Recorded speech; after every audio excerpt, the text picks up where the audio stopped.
Hello மாணவர்களே, வணக்கம். இன்றைக்கி நம்மளுடைய கிளாஸுக்கு ஒரு சிறப்பு விருந்தினர் வந்திருக்கார். அவர் யாருன்னு பார்க்கலாமா? அவர் தாங்க மிஸ்டர் பீன். மிஸ்டர் பீன், நம்ம பசங்களுக்கு ஒரு ஹாய் சொல்லுங்க.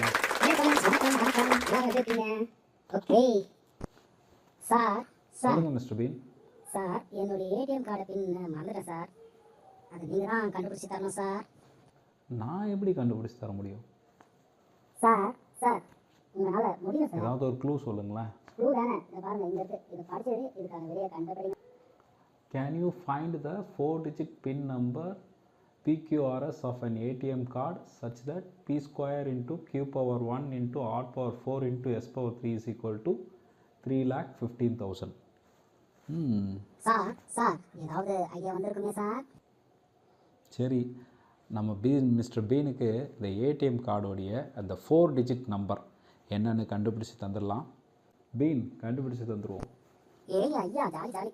அவர்களே, இந்த ப்ராப்ளத்தை எப்படி சால்வ் பண்ணுறதுன்னு பார்க்கலாம். இந்த ஃபஸ்ட்டு ஸ்டெப் என்னென்னா பகா காரணிப்படுத்தணும். இப்போது 3,15,000 நம்ம ஃபஸ்ட்டு என்ன பண்ணணும்னா பகா காரணிப்படுத்தணும். இங்கிலீஷில் சொல்லணும்னா ப்ரைம் ஃபேக்டரைசேஷன். ஸோ 3,15,000 பிரிச்சுக்கலாம். 315 பெருக்கல் 1000. ஸோ 315 பகா காரணிப்படுத்தினா நமக்கு என்ன கிடைக்குதுன்னு பாருங்கள். அதே மாதிரி 1000 பகா காரணிப்படுத்தணும். ஸோ என்ன கிடைக்கும்? ஸோ 315 பெருக்கல் 1000 என்னென்ன கிடைக்குது பாருங்கள். 3 பெருக்கல் 3 பெருக்கல் 5 பெருக்கல் 7 பெருக்கல் 2 பெருக்கல் 2 பெருக்கல் 2 பெருக்கல் 5 பெருக்கல் 5 பெருக்கல் 5. சரி, இதை பவர்ஸில் எழுதிக்கலாமா? So 2 power 3 into 3 square into 5 power 4 into 7. Second step என்ன பண்ணணும் அப்படின்னா இந்த மேட்ச் பண்ணணும். இந்த எக்ஸ்ப்ரெஷனை போய் நம்மளுடைய கொடுக்கப்பட்ட அந்த கேள்வியோட இதை மேட்ச் பண்ணணும். ஸோ இந்த எக்ஸ்ப்ரெஷனை மேட்ச் பண்ணும்போது நமக்கு என்ன கிடைக்குதுன்னு பார்ப்போம். So P square into Q power 1 into R power 4 into S cube. So என்ன கிடைக்குதுன்னு பாருங்கள்.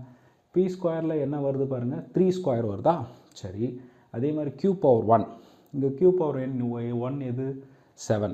அதே மாதிரி R power 4 என்ன வருது பாருங்கள், 5 power 4. அதே மாதிரி S power 3 என்ன வருது பாருங்கள், 2 power 3. ஸோ இது எல்லாத்தையும் மல்டிப்ளை பண்ணாவா நமக்கு அதே ஆன்சர் கிடச்சிரும். 3,15,000 கிடைக்கும்.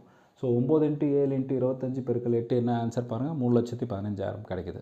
ஸோ இப்போ நம்ம இந்த ஏடிஎம் பின்னை கண்டுபிடிச்சிட்டோம். என்னன்னு தெரியுமா? அதாங்க, பிக்கு என்ன வருது 3, அதே மாதிரி கியூக்கு என்ன வருது 7, அதே மாதிரி ஆருக்கு என்ன வருது 5, அதே மாதிரி எஸ்ஸுக்கு என்ன வருது 2. ஸோ மிஸ்டர் பீனுடைய ஏடிஎம் பின் நம்பர் என்ன அப்படின்னு பார்த்தீங்கன்னா 3752. அவர்களே, இதே மாதிரி இந்த கணக்கையும் நீங்கள் சால்வ் பண்ணுங்கள். இந்த சம்முக்கான ஆன்சரை உங்கள் சார்கிட்ட சொல்லி ப்ரைஸ் வாங்கிக்கோங்க.